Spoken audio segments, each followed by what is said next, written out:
Little girl fixes billionaire's jet. He freezes when he sees her necklace. An 8-year-old girl walks into a freezing hangar, stares down a broken multi-million-dollar aircraft, and tells a room full of engineers exactly how to fix it, using nothing but a pencil, a weather radio, and the memory of her late pilot mother.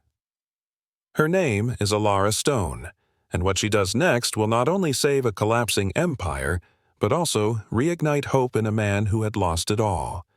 This isn't just a story about machines. It's about legacy, courage, and a little girl who changed everything. Where are you watching from? Drop your city below, and don't forget to subscribe for more inspiring stories. The wind howled across the open stretch of Hawkeye Airfield, a forgotten corner of Oregon where the winter seemed to bite harder than anywhere else. Snow was beginning to collect in shallow drifts along the hangar walls, swirling under the edge of the massive doors that remained stubbornly open despite the cold. Inside, floodlights cast long, ghostly shadows over the glossy surface of the Horizon X-11, a sleek, stealth-capable prototype that looked more like a Predator than a plane. And it was grounded. Nathan Caldwell's boots echoed against the polished concrete as he paced, jaw tight, breath visible in the frigid air. His black overcoat flared with every movement, cutting a dark figure against the steel walls. Around him, a team of elite technicians and engineers moved in hushed urgency, tethered to tablets and diagnostics equipment, their faces drawn with exhaustion and frustration. They had been at it for 7 hours.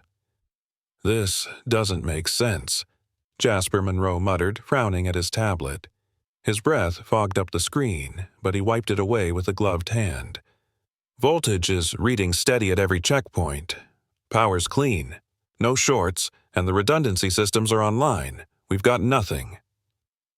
Nathan stopped pacing, his eyes narrowing.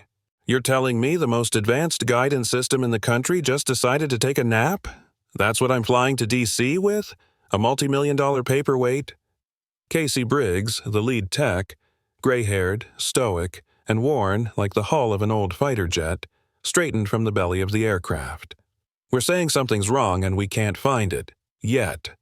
I've got $22 billion in defense contracts waiting for a test flight that launches in 4 hours. Nathan snapped. "If this plane doesn't fly today, the Pentagon walks, and so does the future of Caldwell Aeronautics." Silence fell. Even the clink of a dropped wrench somewhere in the back seemed to hesitate. The weight of Nathan's words pressed on everyone like cabin pressure at altitude, but no one noticed the small figure sitting just beyond the edge of the hangar lights. She was curled on an overturned oil drum, her coat at least 2 sizes too big. The sleeves rolled up to reveal calloused hands that didn't match her age. 8 years old, maybe 9. Her jeans were torn at the knees, and one of her sneakers was secured with silver duct tape wrapped like a bandage. Strands of dark blonde hair escaped the wool cap pulled low over her ears. A battered spiral notebook rested on her lap, filled with sketches of engines and components that would give an engineer pause. Alara Stone didn't belong here, and yet she looked more at home than most of the adults. Her eyes tracked every move the mechanics made, every tool, every nod, every sigh of frustration. Nobody knew her name. Not yet. Inside, Nathan's assistant called from across the hangar, her voice strained. "Sir, the Pentagon is trying to reschedule, but they're losing patience. They want confirmation the test is still happening today." Nathan exhaled slowly through his nose. "We don't cancel." "Sir, we don't cancel." Casey stepped in. "Nathan, this isn't just about pride. If that plane goes up with an unstable power loop, we risk losing the entire prototype." Nathan turned to face him. "Then fix it." Jasper looked like he wanted to melt into the tarmac. "We've pulled the avionics bay twice. Every reading is clean. If there's a fault, it's buried deep or intermittent. We'd need days to trace it." There was a pause, tense, hanging, like the moment before an engine coughs or a bomb drops. Then a small voice rang out, steady and clear. "It's the inverter coil. It's not heat compensated. That's why your feedback loop is fluctuating under load. The entire hangar seemed to blink. Heads turned. Nathan looked toward the edge of the lights, his brow furrowing. "Who the hell said that?" Casey followed his gaze. "Wait, is that a kid?" Alara stood up slowly, hugging her notebook to her chest. Her breath came in soft puffs as she stepped into the light. "The inverter coil," she repeated. "It's an older model from the X9 system. It's not rated for the thermal load the new avionics are pushing. If you run diagnostics while the bay is open, it reads fine. But once sealed and under flight temps, the resistance curve skews the signal." Nathan stared at her, speechless. Casey recovered first. "Who are you, and how do you even know what an inverter coil is?" Alara met his gaze evenly. "My mom taught me. She was a Navy pilot. She worked on these systems before they were classified." Jasper exchanged a look with Casey. "She's bluffing. That's black box tech." But Nathan's gaze sharpened. Something about her voice, the way she stood, unshaken, like someone who'd seen war from the jump seat. "What's your name, kid?" "Alara Stone." That last name, it cut through Nathan like turbulence. Leah Stone. He hadn't heard it in a decade. A name whispered in classified briefings. A pilot who had gone down in a mission no one would officially acknowledge. A woman he had once known and owed his life to. He stepped closer, searching her face. "Your mother." "Leah?" Alara nodded, her eyes never wavering. "She told me, planes talk. You just have to listen." Nathan couldn't breathe. The locket around her neck caught the light. A miniature medal gleamed at its center, the Distinguished Flying Cross. He remembered the ceremony. Private, somber, heavily redacted. Alara glanced at the aircraft. "I can show you. If you open the port access panel, I can prove it's the coil." Jasper scoffed. "This is absurd. We're not letting a child touch the X-11. But Casey hesitated. Wait, what if she's right? Nathan looked between them, then at the aircraft, then back at Alara. "Open the panel," he said. "Sir, I said open it." Jasper relented with a frustrated groan and climbed up toward the access point. Alara followed. She didn't touch anything, just pointed. "That coil, right there. It's mismatched. You'll see the part number ends in 7C. That's the pre-comp model. You need a 7D or better." Casey checked it, blinked, checked again. "She's right," he muttered. Nathan felt like the ground was shifting beneath him. "And there's more?" Alara added quietly. "If you replace it, run the calibration again with the bay sealed. Watch the heat signature. It'll spike early. You'll need to adjust the thermal lag time." Jasper stared at her like he'd seen a ghost. That's advanced avionics theory. Where the hell did you—" "She used to sit in on flight prep with my mom," said a voice from the far end of the hangar. Everyone turned. An older woman stood there, bundled in a thick coat, her silver hair swept back by the wind. "Name's June," she added, walking slowly toward them. "Alara's grandmother. I told her to stay in the truck, but she's not exactly the obedient type." Nathan stared, his chest tightening. "You're Leah's mother." "I am." He swallowed hard. I knew her, a long time ago." June's gaze was sharp, knowing. "I figured. Alara's got your stubborn streak." There was an awkward silence. Then Casey cleared his throat. "We'll need about 30 minutes to install the correct part, if we have it." "We do," Jasper admitted reluctantly. "In the cold storage bay. One spare." Nathan nodded. "Then do it." As the mechanics moved, Alara returned to her oil drum and sat quietly, sketching again. Nathan walked over. "Where did you learn all this?" She didn't look up. "My mom always said if you love something, you should understand how to keep it alive." Nathan sat beside her in silence. The cold air burned his lungs, but he didn't care. Inside the hangar, a team of adults scrambled to save a $500 million contract. Outside, in the shadows, an 8-year-old girl had already done it. And something told Nathan Caldwell that this day, and this child, was going to change his life far more than any deal ever could. Nathan Caldwell had faced boardroom battles with senators, stood-down venture capitalists who thought they could gut his company for parts, and even once negotiated a hostile acquisition with a sprained ankle and a cracked rib. But nothing in his 43 years had prepared him to be quietly upstaged by a child in duct-taped sneakers. Inside the hangar, the atmosphere had shifted from tense to electric. Casey and Jasper worked like men possessed, pulling the faulty inverter coil out of the X-11's underbelly and replacing it with the corrected model, Part 7D, just as Alara Stone had predicted. The moment they powered up the system, the diagnostic board lit green like a Christmas miracle. Even the most skeptical engineers had to admit it. She'd been right. Uncannily right. Nathan leaned against a workbench, arms crossed, watching her from across the floor. She sat back on her oil-drum throne, knees tucked to her chest, the battered notebook resting in her lap like a sacred text. Her pencil moved with unbroken focus, sketching something he couldn't quite see. The voice beside him startled him. "You look like a man trying to make sense of something that doesn't make sense." He turned. Tara Brooks, the airfield's operations manager, stood with a thermos in one hand and a raised brow. Her short, practical haircut and weatherproof jacket made her look more like a mountain ranger than an aviation veteran, but she'd been running Hawkeye for 12 years and could land a Cessna in a thunderstorm with one eye closed. "She just knew," Nathan said, shaking his head. "Not a guess, not intuition. She knew exactly what was wrong." Tara unscrewed the thermos lid and poured 2 cups of coffee into plastic lids. She handed him one. "That's Alara for you. Got her mom's eyes and her mind, too. Leah was a damn legend in these parts. Used to call her the Whisperer. Said she could hear engines the way musicians hear pitch." Nathan looked toward the child again. "I didn't even know Leah had a daughter." "She kept it quiet. Military life didn't lend itself to baby announcements.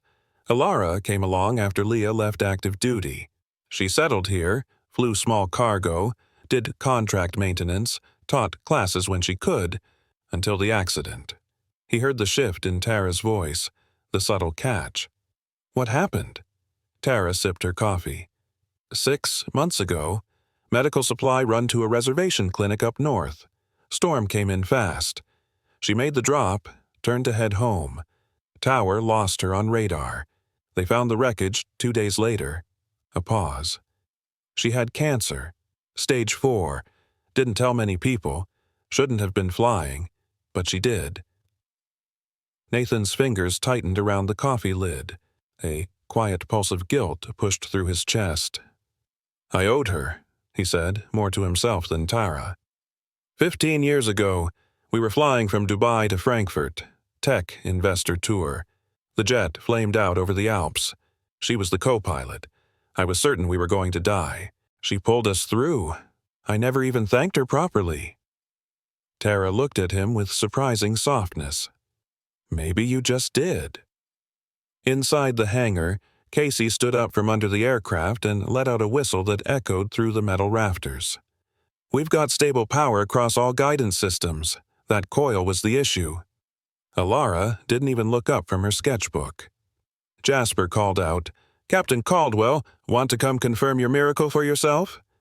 Nathan walked toward the aircraft, trying not to let the slight smile tug at the corner of his mouth. "I'm starting to think I'm not the captain anymore." He climbed the portable stairs into the cockpit, where the avionics display glowed like a heartbeat monitor. All readings were steady. No anomalies, no flickers. "You run the thermal lag test?" he asked. Jasper nodded. "Adjusted per Alara's recommendation. It's holding." Casey joined them. "I've been in this business 30 years. Seen a lot of tech prodigies, veterans, hotshots who think they know better. Never seen an 8-year-old diagnose a part failure by sound and thermal pattern." Nathan exhaled, still trying to make peace with the surrealism of it all. He turned and walked down the stairs, making his way back to where Alara sat. She looked up when he approached, eyes unreadable. The locket around her neck gleamed again. Nathan crouched to her level, careful not to startle her. "May I see what you're drawing?" he asked. She hesitated for a moment, then turned the notebook toward him. The page was filled with a cutaway diagram of the X-11's power system, far more detailed than any schematic he'd authorized for civilian access. But it wasn't just technical. Next to the diagrams were notes in tiny handwriting. Observe harmonics between 12K to 14K Hz range. Check lag time on heat response under closed panel pressure. Nathan flipped the page. More sketches. Engine layouts. Cross-sections of avionics bays. Notations that only an expert would understand. "Where did you learn all this?" he asked quietly. Lara tapped the notebook once. "My mom. She said everything that flies has a rhythm. You just have to learn to feel it." He nodded slowly, heart pinched with emotion. "She was right. She saved my life once, you know." Alara blinked. "She saved a lot of people." Nathan took a breath. "What she did today, through you, it changed everything." There was a pause between them. She stared at him with those same storm-colored eyes Leah once had, unflinching, far older than her years. "Are you going to finish your test flight?" she asked. He nodded. "If the weather holds, yes." "You should, but take it slow on the climb. The wind shear near the cliffs hits harder after a storm." Nathan blinked. "You notice that?" "Watched the trees," she said simply. "And the hawks. They land lower when the air's rough." He let out a short, stunned breath. "Jesus." From behind, a pair of boots crunched softly against the concrete. "Time to go," said June, Ilara's grandmother. Her voice was calm but firm. "Storm's not gone yet, and we've got groceries to pick up before it gets dark." Ilara nodded, rising to her feet. Nathan stood as well. "Wait," he said. "Before you go, I want to offer you something." June narrowed her eyes slightly. Nathan reached into his coat pocket and pulled out a slim black card. "Caldwell Institute sponsors young inventors and students in STEM.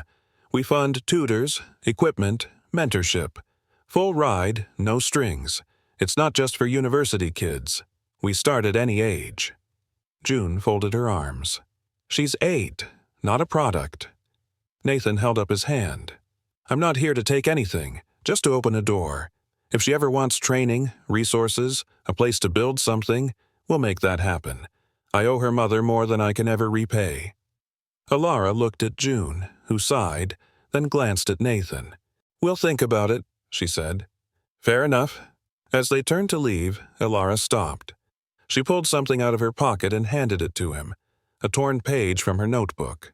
On it, a refined diagram of the 7D coil with handwritten notes.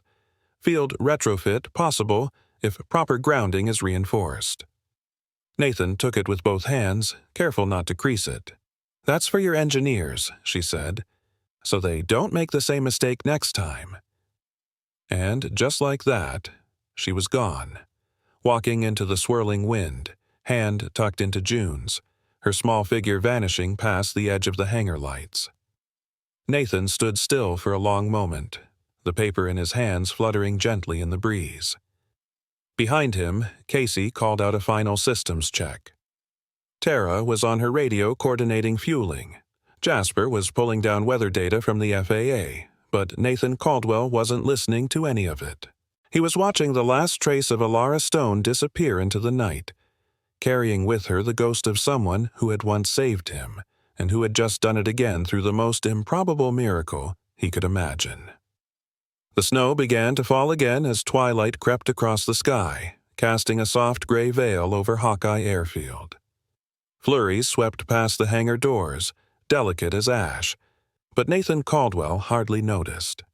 He stood alone now, clutching the diagram Alara had drawn, her tiny handwriting swimming in his mind alongside memories he'd long buried. Of Leah Stone's calm voice in a storm, of an emergency landing that should have killed him, of a quiet strength that defied gravity and fear alike. Somehow, Leah had passed all of that down to her daughter, and Alara, this impossibly perceptive, sharp-eyed child, was more than just a spark of her mother's brilliance. She was a flame all her own. Inside, the hangar lights flickered as the crew powered down the diagnostics. Bobby Briggs and Jasper Monroe wrapped up the relay replacement and reviewed the system checks for the 100th time. But even their post-repair energy was subdued, as if they too had felt the invisible force Alara had left in her wake. Tara Brooks came up beside Nathan, her boots crunching over scattered de-icing salt. "They're calling for heavier snow after nightfall," she said, tucking a clipboard under her arm. "You've got maybe 2 hours before it locks you in again." Nathan blinked as if waking. "Right. She got to you, didn't she?" He didn't need to ask who. "She reminded me what real intelligence looks like. Not degrees, not test scores, just instinct, pattern recognition, listening. She gets it from Leah." He looked over. "I owe that woman my life." Tara's expression softened. "Maybe now you can repay her, in part." Nathan's eyes narrowed. "What do you mean?" Tara glanced at the workbench where Alara's notebook had rested earlier. "Did she tell you she's been rebuilding decommissioned engines from parts in the junkyard? Ones even our certified techs gave up on? Last month she got a twin-rotor drone up and flying again, with control protocols she wrote herself." "You're serious?" "She's teaching herself programming from Leah's old manuals. I mean, handwritten military-issue flight algorithms. Alara deciphers them like bedtime stories." Nathan felt a strange mixture of awe and responsibility knotting in his chest. "That's beyond exceptional." "And that's the problem," Tara said quietly. "She's gifted, but she's a child, and the only place she gets to use that gift is in shadows, here, after hours, while her grandmother watches the clock. She needs mentorship, opportunity, a future." Nathan folded Alara's diagram and slid it into his coat pocket. "Then let's build one." Tara tilted her head. "You offering her a job?" "I'm offering her a platform. The Caldwell Foundation can sponsor a junior STEM track here, at the airfield. Local partnerships, tutors, materials. Alara can be the first to enroll." Tara raised a brow. "That's a bold start. She gave me back more than a flight test. She gave me a second shot at something meaningful." From across the hangar, Bobby Briggs called out, "Captain, we're ready for a test spin-up. Want to see if she purrs?" Nathan turned and nodded. "Yeah, let's hear it sing." The team powered up the X-11. The aircraft came alive with a gentle rising hum. The lights on the panel shifted from amber to green in fluid succession. Inside the cockpit, Jasper's voice crackled over the comms. "Power stable. Guidance lock confirmed. All systems reading nominal." "Copy that," Nathan replied. "Prep the flight deck for rollout. We'll do a full system sweep on taxi." The test would prove what they already suspected. The aircraft was ready. Alara's diagnosis hadn't just saved the mission, it had restored faith in something purer than engineering. Faith in legacy, in intuition, in quiet brilliance. Nathan grabbed a headset and climbed into the cockpit. Snowflakes speckled the windshield as the hangar doors rolled back with a mechanical groan. The X-11's nose faced the open runway. The wind howled, but inside, the aircraft hummed with confidence. "Spinning up engine 1, Jasper called. "Throttle at idle. Instrument checks, radar active. Fuel flow nominal."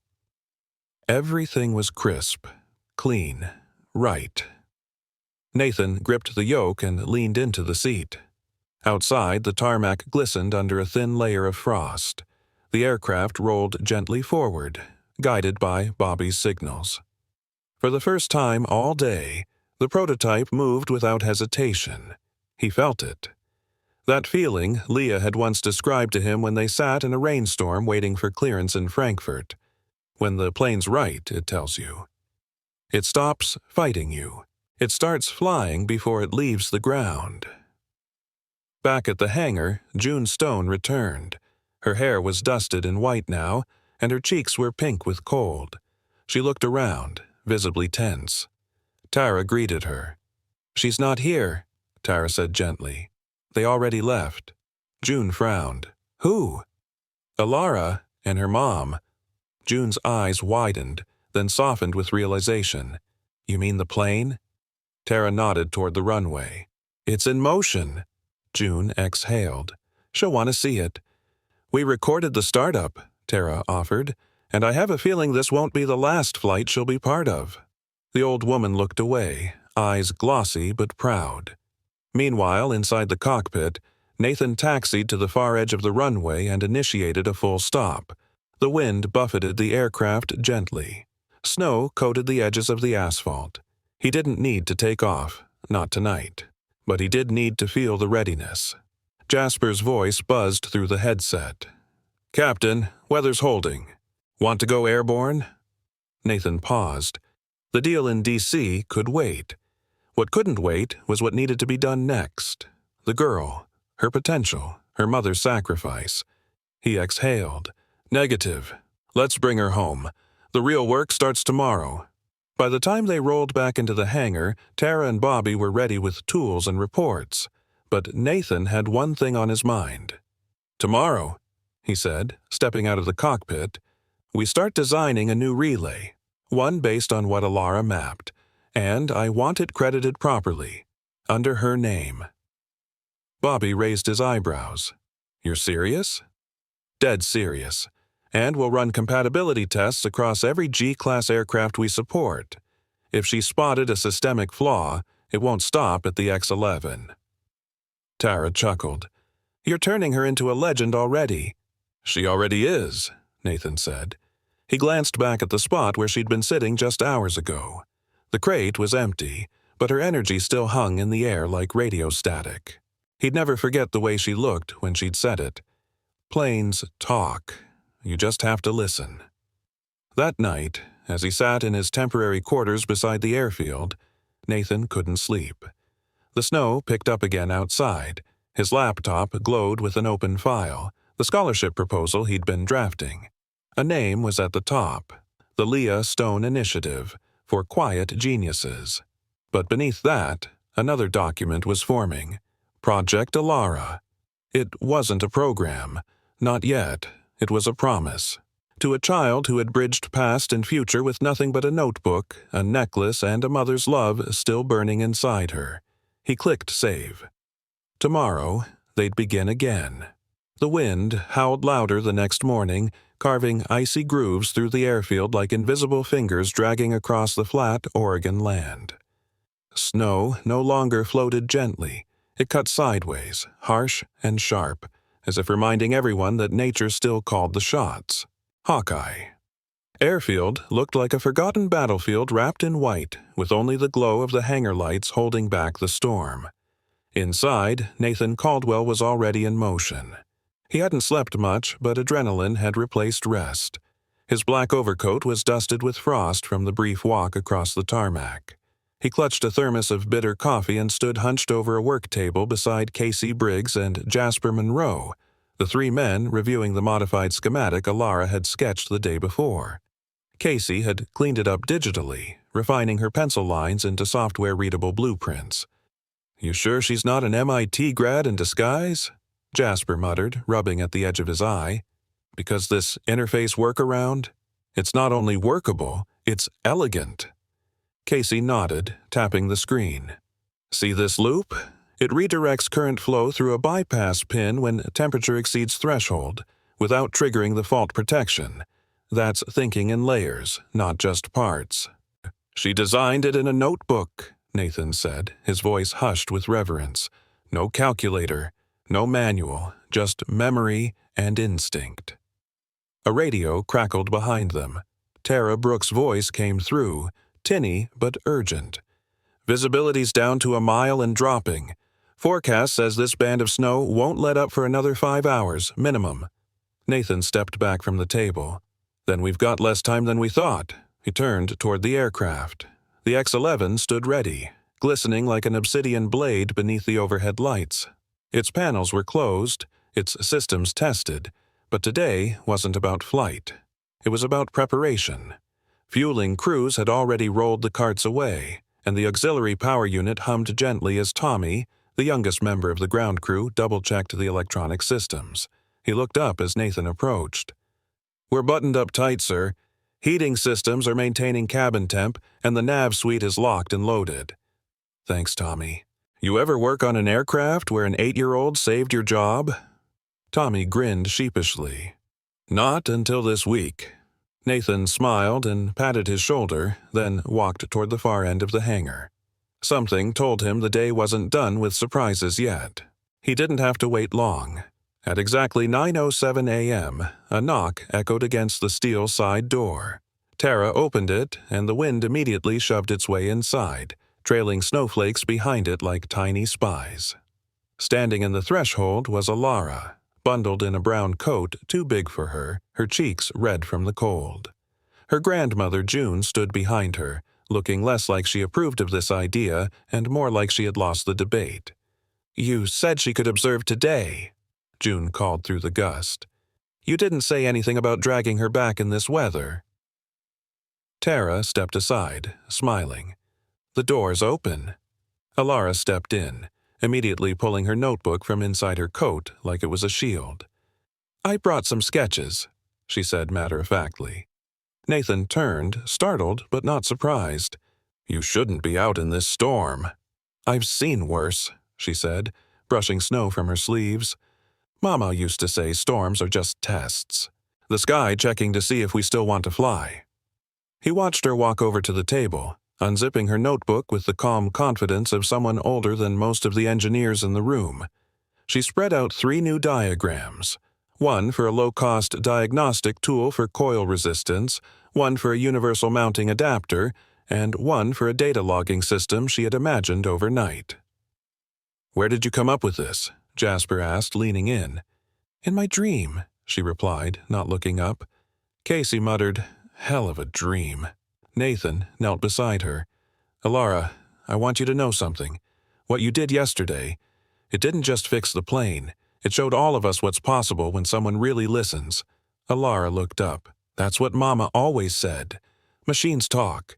You just have to be quiet enough to hear them." He smiled. "We're building something, Alara. A real program. With funding, equipment, mentors. Not just for you, but for others like you. We'll call it the Leah Stone Initiative, and you'll help us lead it." She blinked. "Me?" "Yes, but only if you want to." She stared at the notebook for a long moment, then finally nodded. "Okay, but only if I can still fix things." Nathan laughed. "That's a requirement." The moment of quiet was broken by a shout from the hangar floor. "Captain Caldwell!" Tommy waved from near the main doors. "We've got a visitor!" Everyone turned as a figure stepped into the hangar, tall, broad-shouldered, with a long military coat and a face creased with age and time. His hair was silver, his gait rigid. Nathan recognized him instantly. "Major Don Whitaker," he said, moving forward. The old pilot offered a hand. "Heard about the miracle child. Thought I'd come see for myself." Alara peeked around the wing. Whitaker's eyes landed on her and something inside him softened. "You must be Leah's girl." Alara nodded cautiously. "I flew with your mom back in '06, down in Kandahar. She once landed a disabled chopper with a jammed throttle and half a tail rotor. I called her stubborn. She called it strategy." Alara stepped forward, eyes bright. "She taught me how to listen to rotors." Whitaker chuckled. "She'd be proud of you, kid." Nathan motioned toward the table. "Major, we're running with one of Alara's designs today. A modified relay, adapted without manufacturer specs." The Major raised a brow. "Field innovation. That's what kept us alive back in the day. Bureaucracy just makes sure we die with paperwork." Laughter echoed gently through the hangar, warming the cold edges of morning. Nathan gestured to the prototype. "Would you like to observe the test diagnostics?" Whitaker nodded. "I'd be honored." The tests began in earnest. Alara was given her own headset and a seat beside Tara on the observation platform. Casey ran the diagnostics, Jasper called out voltages, and Nathan monitored system behavior. "Pin, voltage stable. Thermal feedback within tolerance," Jasper called. "Alara's lag fix is holding," Casey added. "Adaptive range verified." Nathan checked the timer. "Let's push it further." "Activating load simulation." The aircraft responded perfectly, like it wanted to fly, like it had been waiting for her.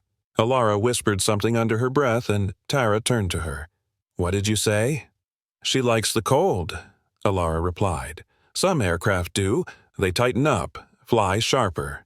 Nathan caught the comment over the headset and smiled. Good to know. 10 minutes passed, then 15. Every test passed, every light stayed green. Finally, Casey turned. She's ready for the sky. Nathan looked toward the hangar doors. Snow still fell, but lighter now, like the storm was backing off. He glanced at Tara, who was already consulting her weather terminal. We've got a window forming, she said. Low cloud ceiling, but climbable, visibility holding above minimum.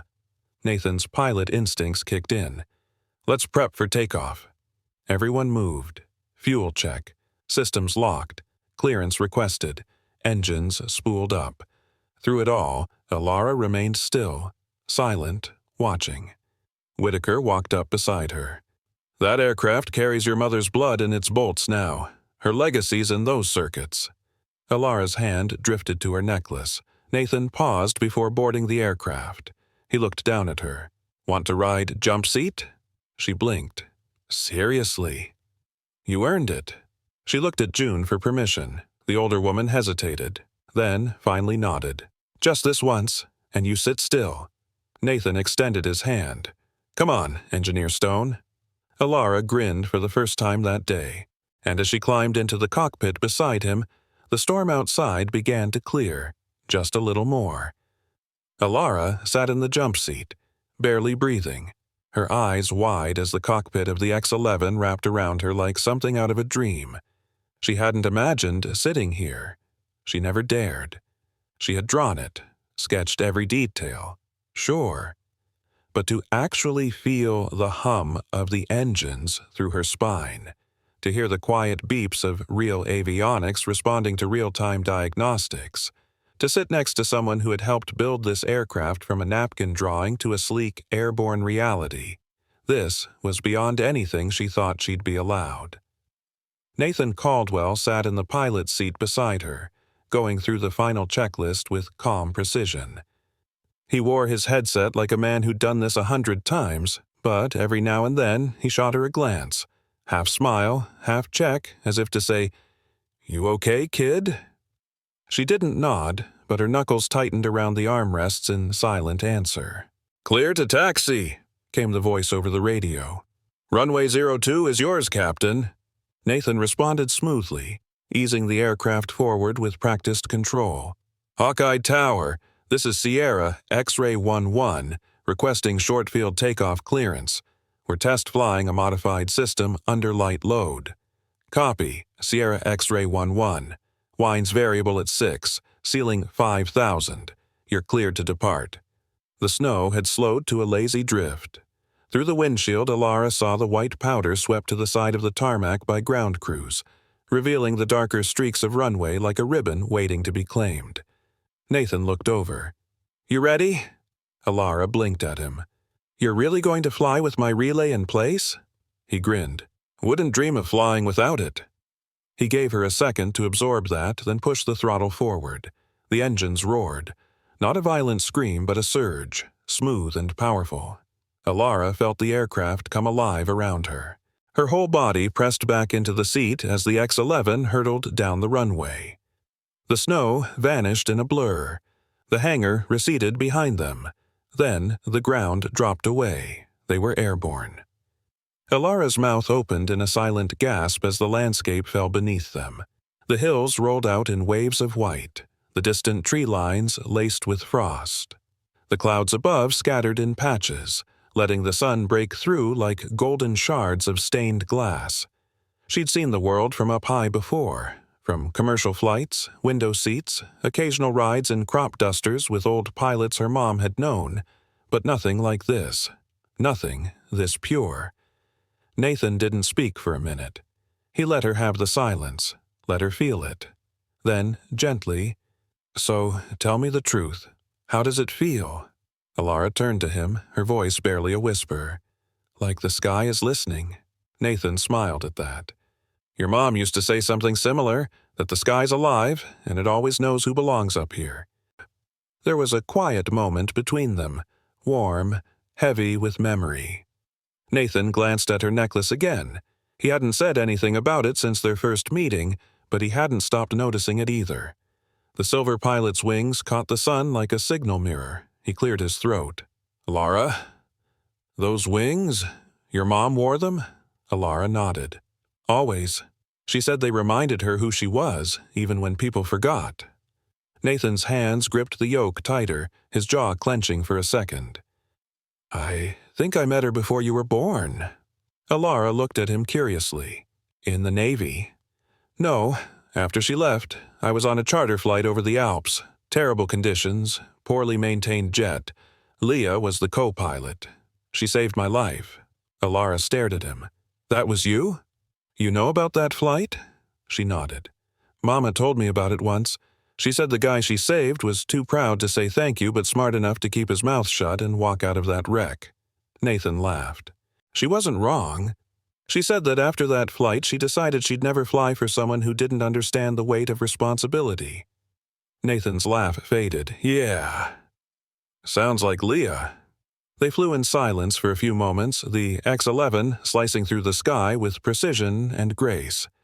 Below them, Oregon's snowy terrain rolled by, distant towns, winding roads, frozen lakes.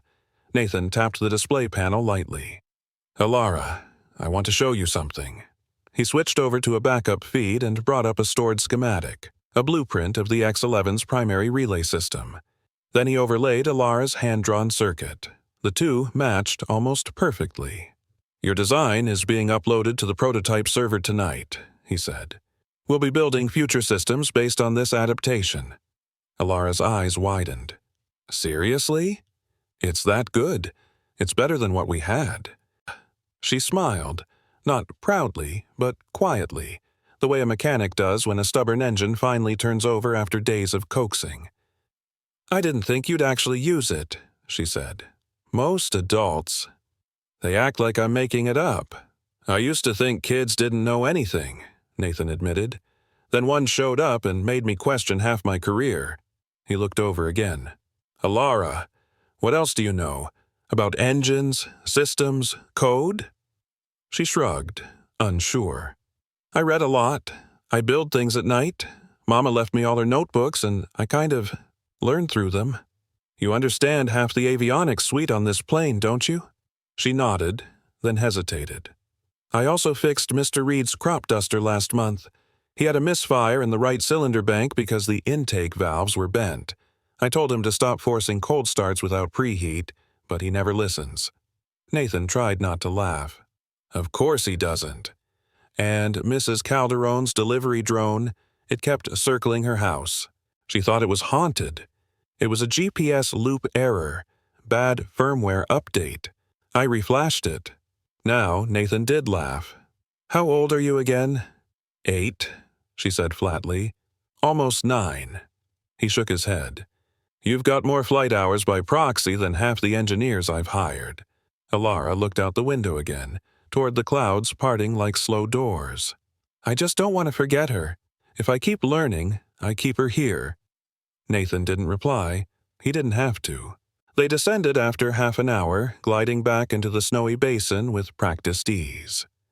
The runway shimmered in the midday light, barely visible through the thin snowfall. Nathan landed smoothly, easing the aircraft down like a feather. The tires kissed the ground. They taxied to a stop outside the hangar. Inside, the crew stood waiting. Tara, Casey, Jasper, Major Whitaker, June. Nathan powered down the engines and turned to Alara. "You okay?" She nodded slowly. "That was the best flight I've ever had. It was the best one I've had in years." They opened the hatch and stepped down onto the icy pavement. Tara met them first. "Telemetry's all green," she said. "Your modification's a verified success." Major Whitaker approached, eyes scanning the aircraft. "Smooth descent. No hiccups?" "None," Nathan replied. "She's solid, and she flew like she knew she had something to prove." The major turned to Alara. "You remind me of your mom, more every hour." Alara looked down. "She always said I didn't have to be like her." "She was wrong about that," the major said, "because being like her is the highest compliment I can give." Nathan watched the exchange, his mind already racing ahead. Plans, budgets, calls to make. But more than that, a seed had been planted. A mission. Not just to build better aircraft, but to build something even more vital, a future for those like Alara. He pulled out his phone and opened a new email. To Board of Directors, Caldwell Foundation. Subject: Immediate Priority. STEM Initiative. He paused, then typed, Effective immediately. I'm redirecting a portion of our R&D budget to fund a youth mentorship program centered around aviation, systems engineering, and innovation. Phase 1 begins at Hawkeye Airfield, with Alara Stone as our inaugural fellow. Further details to follow. He hit send. And as he looked back at Alara, standing between the legacy of her mother and the future she was only beginning to claim, he knew this was the best decision he had made in his entire career. The snow began to fall again by late afternoon, heavier this time. Thick flakes that spiraled like ash from some silent fire above. The sun, already dulled by the overcast sky, had surrendered entirely behind a thick wall of gray.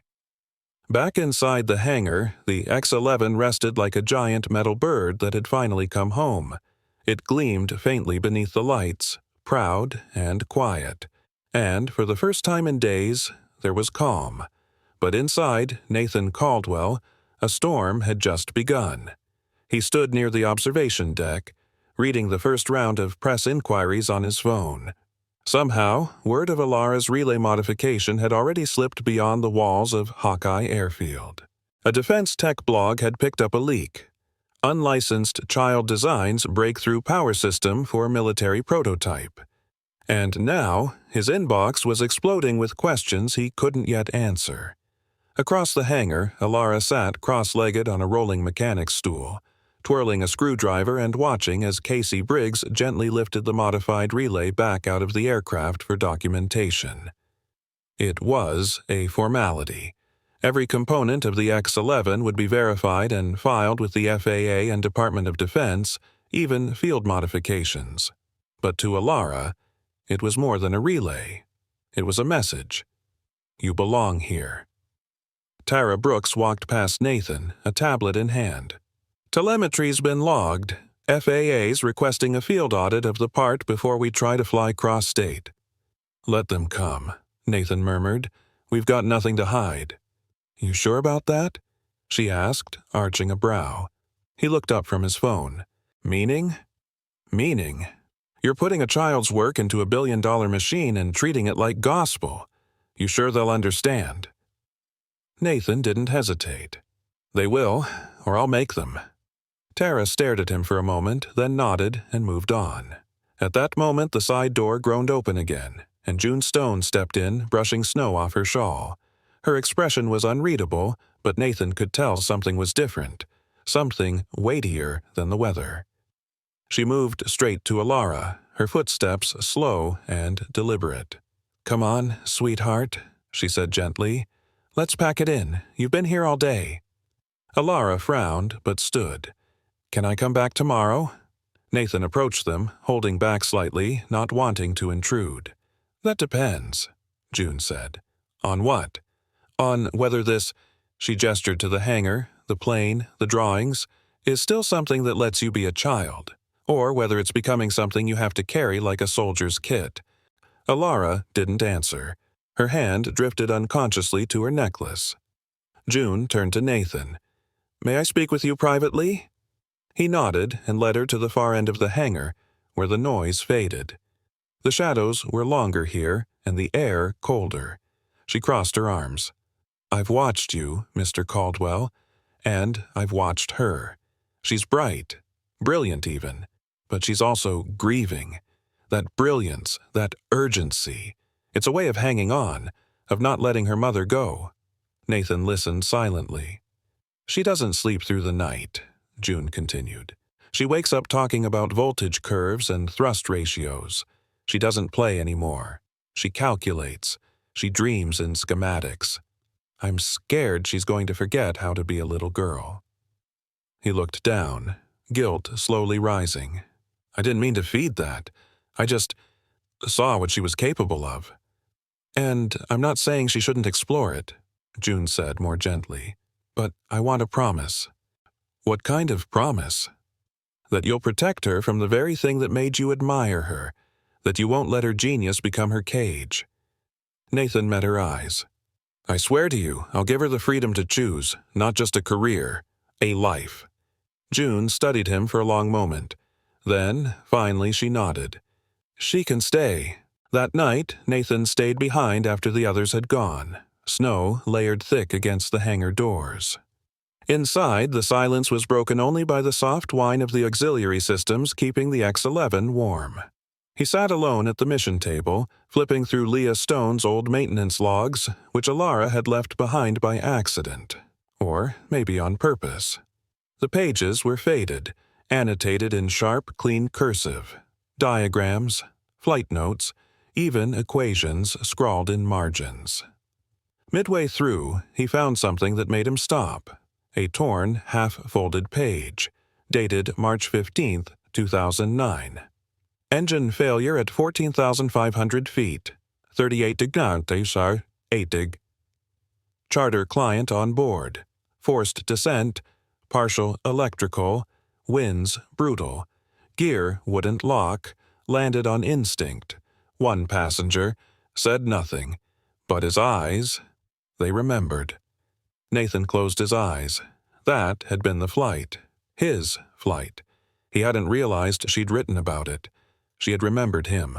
The next morning, when Alara returned, she found him waiting at the entrance with a wrapped package and a hot cocoa from Betty Lou's diner. "What's this?" she asked. He handed it to her. "Open it." She unwrapped the brown paper carefully. Inside was a custom-made metal nameplate. It was engraved with elegant lettering. Alara Stone, Systems Innovator, Horizon Series. She looked up, stunned. "You made me a nameplate?" "Every engineer gets one when they make their first breakthrough," Nathan said. "It's tradition at Caldwell Aeronautics."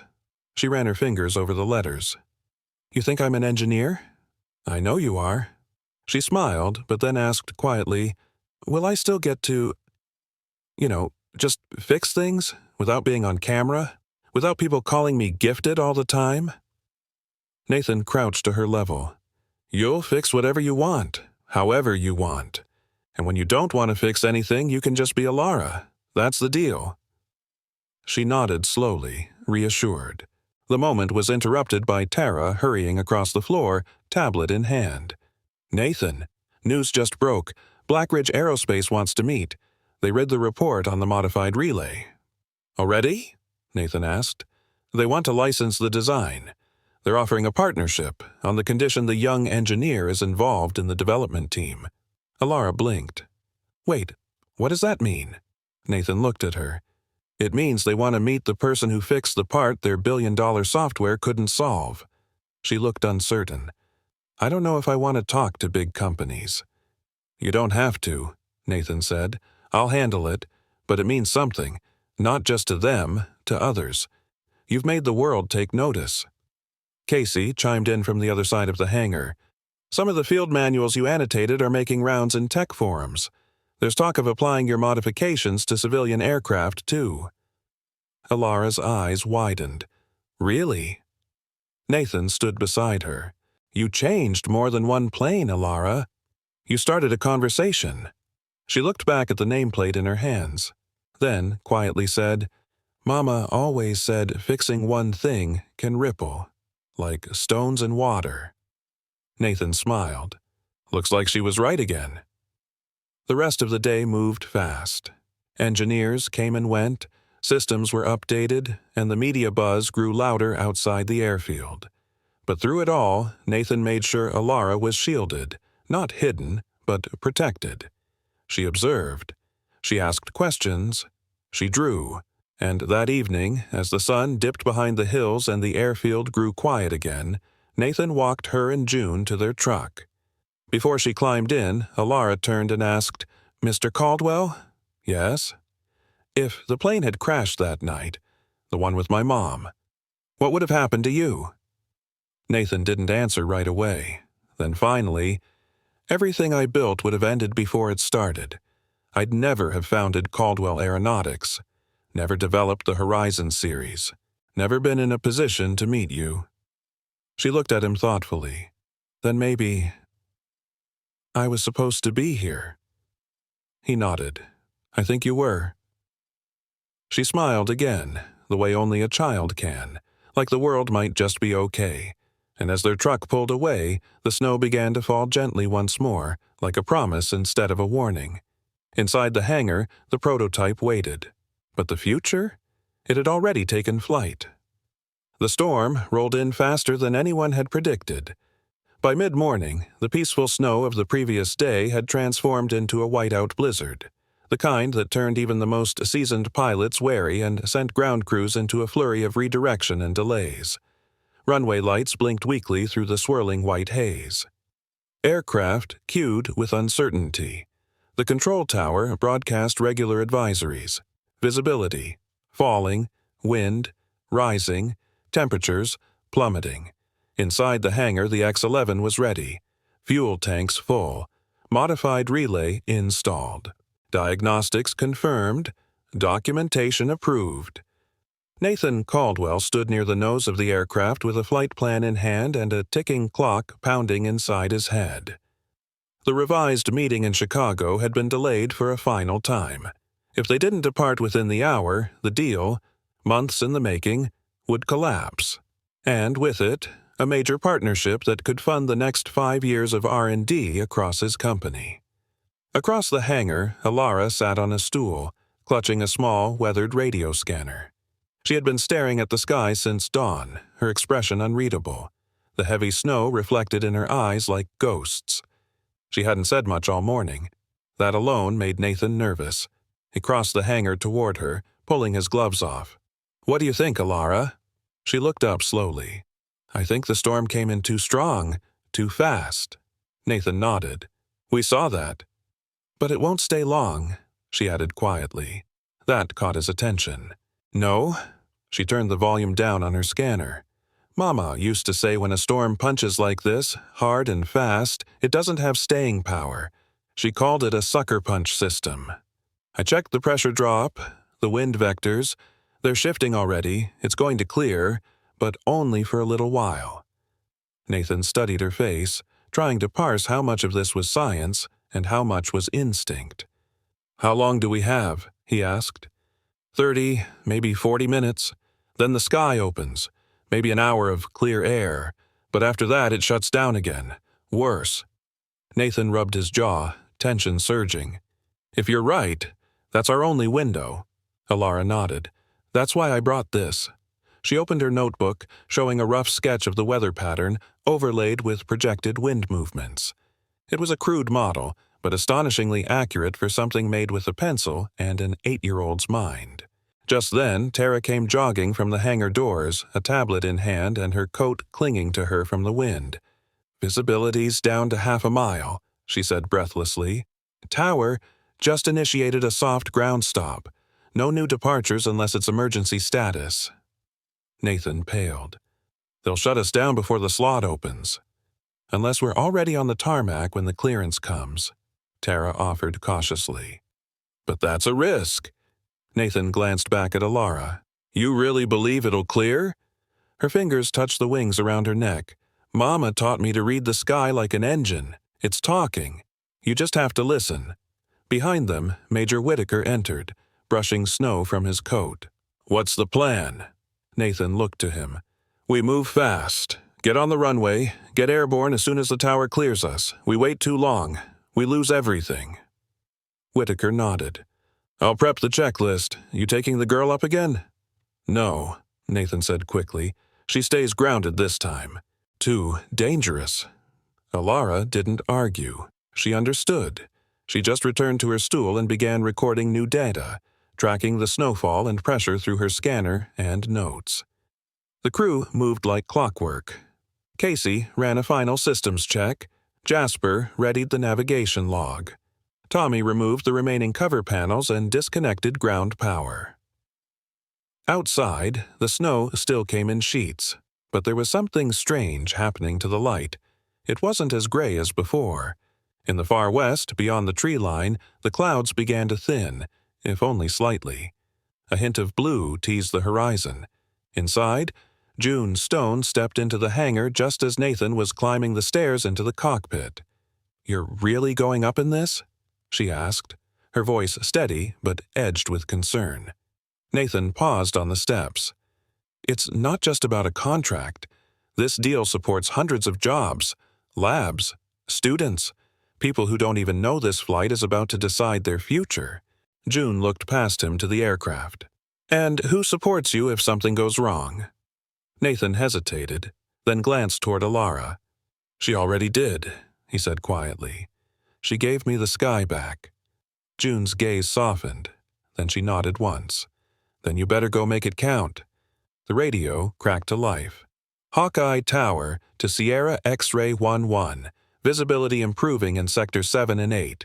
We're monitoring for a possible lift on ground stop. Be advised, no guarantees." Nathan slid into the cockpit and flicked on the switches. "Copy that, Tower. Standing by." Jasper settled in beside him, flipping through the avionics startup checklist. Every system came online. Every gauge held steady. The aircraft purred like it had been waiting for this moment. Outside, the snow slowed. The wind shifted. And then, without warning, the clouds parted. Not completely, but just enough. A beam of sunlight broke through the storm and struck the nose of the X-11. Inside the hangar, a low cheer broke out. Even the skeptical mechanics couldn't help but believe. Tara's voice rang out. "Tower's lifting restrictions. You've got 10 minutes. Nathan's headset buzzed. "Sierra X-Ray 11. Cleared for immediate departure. Runway 02. Proceed with caution." "Roger that," Nathan replied, initiating taxi. As the aircraft rolled forward, the hangar crew lined up to watch. Whitaker saluted from the tarmac. June wrapped her arm around Alara's shoulders. The girl didn't wave. She just watched, listened, felt. The X-11 took its place at the edge of the runway. The world fell silent. Then the engine spooled up. The nose dipped forward. The plane surged ahead. Alara whispered under her breath, "Go." And the X-11 answered. The wheels left the ground just as the storm shifted. For a few perfect moments, the sky opened wider, like someone peeling back the curtain on a stage. Nathan and Jasper climbed through a corridor of blue, framed by walls of white. It was like threading a needle with a lightning bolt. Inside the cockpit, all systems held. Alara's relay hummed without a hiccup. The instruments sang in harmony. Jasper let out a long breath. "We made it." Nathan nodded, eyes fixed on the horizon. "Thanks to her." As they reached the cruising altitude, Nathan activated the secure call line to Chicago. "This is Caldwell," he said. "We're en route. We'll be there before the window closes." The voice on the other end confirmed, "All parties have reconvened. The contract's on standby." Nathan smiled. "Good. Let's give them a reason to believe." Back at Hawkeye, the storm returned within the hour. The runway vanished again. Ground stops resumed. Flights canceled. But for those few minutes, for that single flight, the impossible had been made possible. And it wasn't because of luck.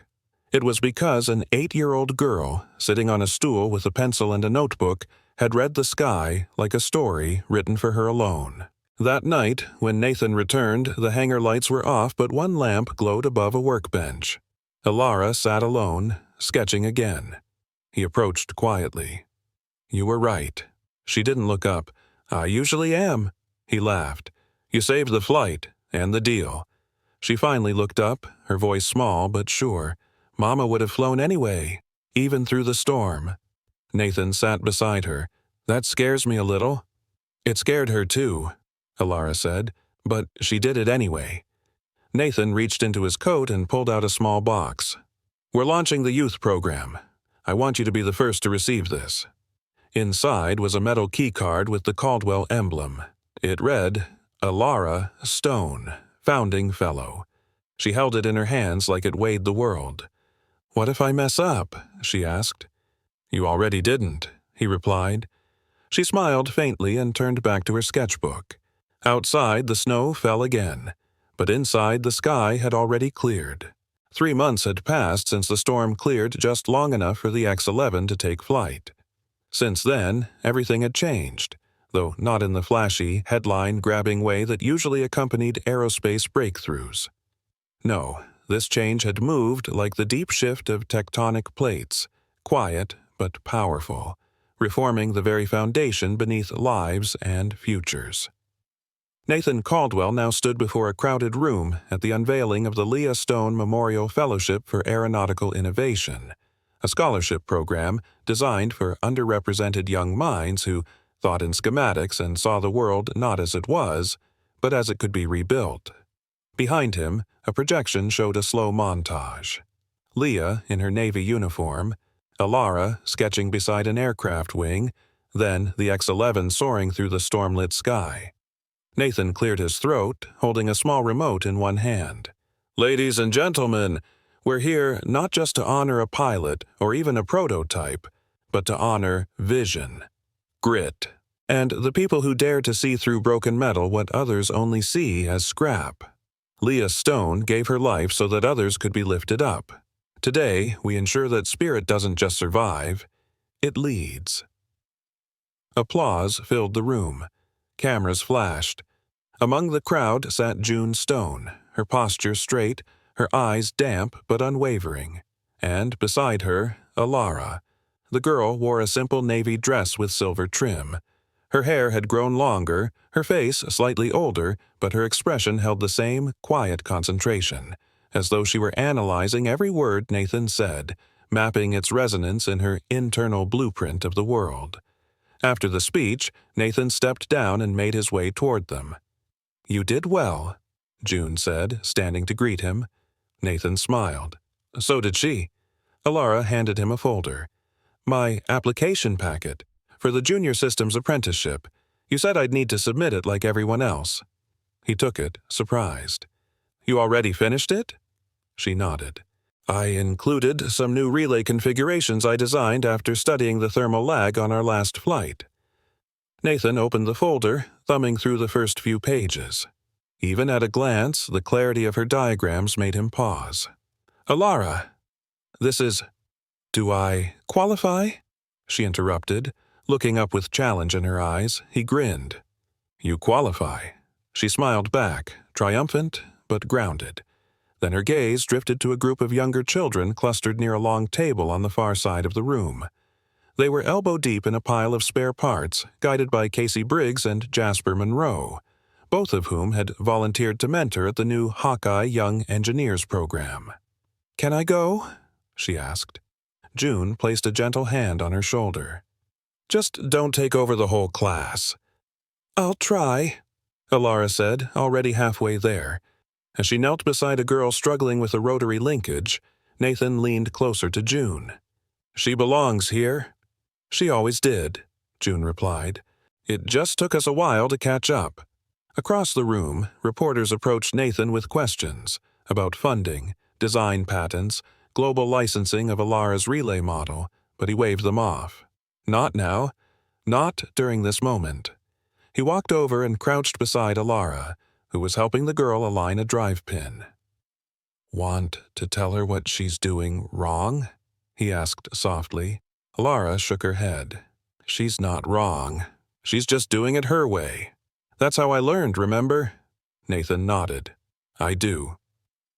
Later that evening, as the reception ended and guests filtered out into the crisp spring air, Nathan offered Alara and June a ride back. The three of them piled into his SUV, quiet, filling the space like an old friend. "You know," Nathan said as he started the engine, "you're probably the only person I've ever met who didn't flinch when I said I build planes." "That's because you don't," Alara replied from the back seat. Nathan raised a brow. "Oh? I don't?" "You build what flies inside people, the thing that lifts them." He chuckled. "And what's that? Hope?" June glanced at him through the rearview mirror. "She gets that from her mother." They drove in silence for a moment. Then Nathan added, "We've started laying out plans for a new aircraft, hybrid propulsion, civilian use, safer, quieter, more sustainable, and it'll be co-designed by the youngest fellow ever to join Caldwell Aeronautics." Alara grinned. "Me? Who else?" She looked out the window at the stars starting to pierce through the dusk. "You should call it something important." "Like what?" She paused, then said, "Call it the Phoenix, because we rose from something broken." Nathan nodded, letting the name sink in. When they arrived at June's house, Alara lingered in the driveway while Nathan stood by the open car door. "Thanks for not giving up on me," she said. He bent down to meet her eye level. "You never gave me the chance." She leaned in and hugged him. Brief, fierce, and then she was gone, the front door closing quietly behind her. Nathan stood in the driveway a moment longer, looking up at the moon above the old pine trees. His phone buzzed. A message from the office. The prototype's new patents had been approved. Blackridge had greenlit the licensing agreement. The future was coming. But for tonight, he let it wait. Back inside, Alara sat on her bed, flipping through the last pages of her mother's logbook. She traced a finger over the final entry. "If the sky calls again, I'll go. But this time, I want someone to follow me into it. Not because they have to, but because they're ready. My daughter will know what that means someday." Alara closed the book and placed it beside her pillow.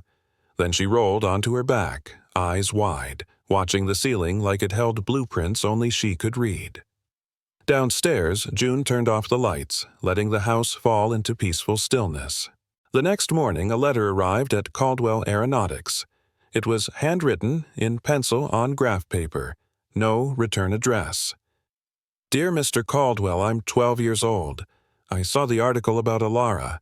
I like building things too, but they say I'm weird. Could I visit sometime? Maybe I could learn from her. I don't know anyone else who thinks like I do. Sincerely, Maya." Nathan folded the letter slowly, his mind already moving.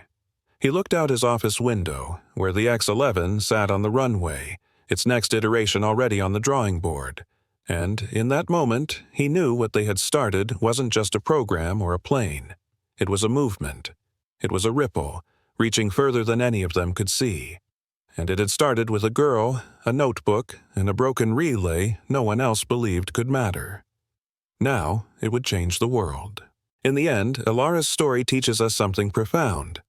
Greatness doesn't come from titles, age, or credentials. It comes from courage, from listening to your own voice when the world tells you to stay silent. A young girl with a wrench, a notebook, and a relentless heart proved that innovation can come from the most unexpected places. She wasn't just fixing machines, she was rebuilding belief in herself, in others, and in a future that didn't leave anyone behind. Nathan, once hardened by failure and doubt, found redemption not in a perfect prototype, but in mentoring a soul brave enough to question gravity, both physical and emotional. Together, they reminded us that mentorship isn't about teaching what you know. It's about clearing the skies so others can fly. This story is also about loss, and how loss, when met with love and persistence, can give birth to legacy. Leah Stone's memory didn't fade in silence. It echoed forward through her daughter's hands, voice, and vision. When we nurture those who think differently, when we listen before we label, we unlock not just potential, but transformation. So, if there's one lesson to take with you, it's this. Never underestimate the quiet ones. They're often the ones who see the storm coming and still dare to lift others through it. Where are you tuning in from today? Drop your city or country in the comments. We'd love to know where our community of dreamers, thinkers, and believers is growing. And don't forget to subscribe for more powerful stories that stir your spirit and remind you what truly matters.